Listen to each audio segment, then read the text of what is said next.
learned in the previous episode, the Bhagavad Gita, which literally translated means the song of the Lord, was a thought-provoking conversation that took place between Lord Krishna and the warrior prince Arjun. But before we dive into the life-changing wisdom of the Gita, it's vital to understand all the events that took place in the lead up to it. So here's a snapshot of what happened. A long time ago in ancient India, there was once a king who had two sons.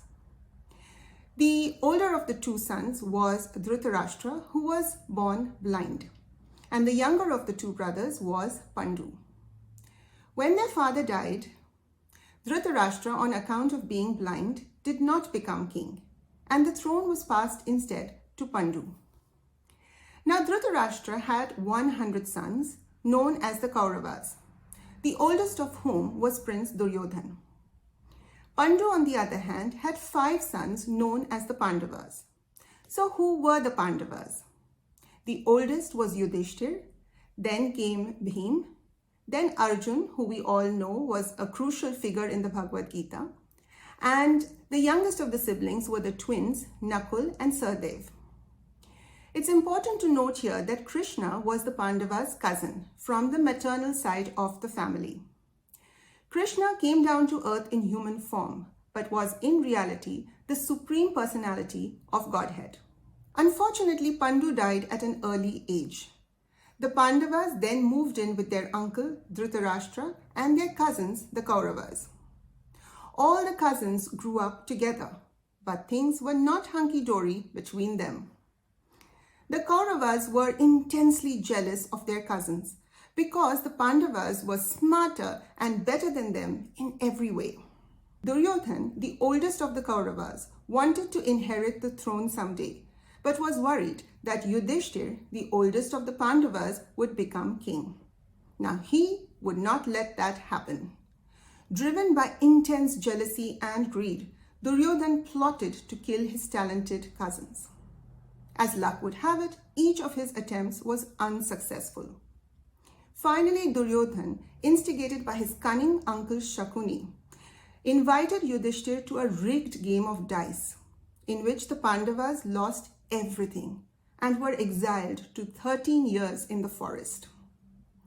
After a long period of 13 years, the Pandavas returned and asked for their kingdom, which they believed was rightfully theirs.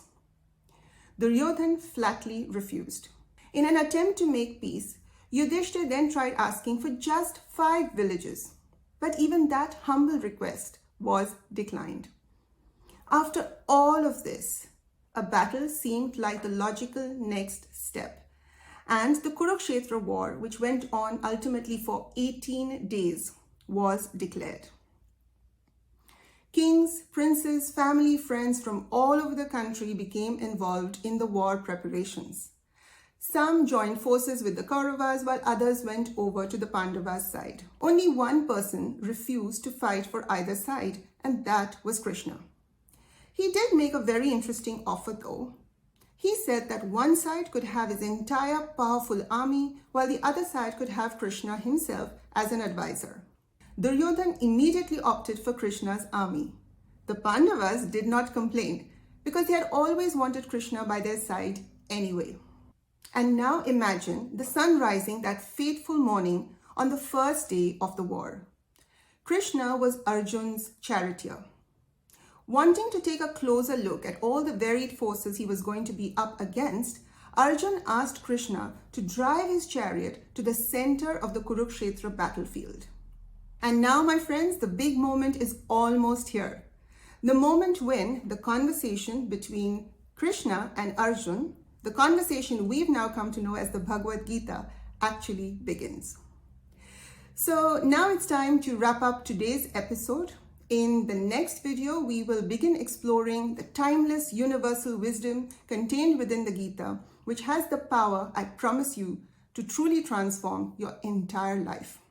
Thank you so much for watching. If you've enjoyed, please do like, share, and subscribe, and I'll see you soon in the next video.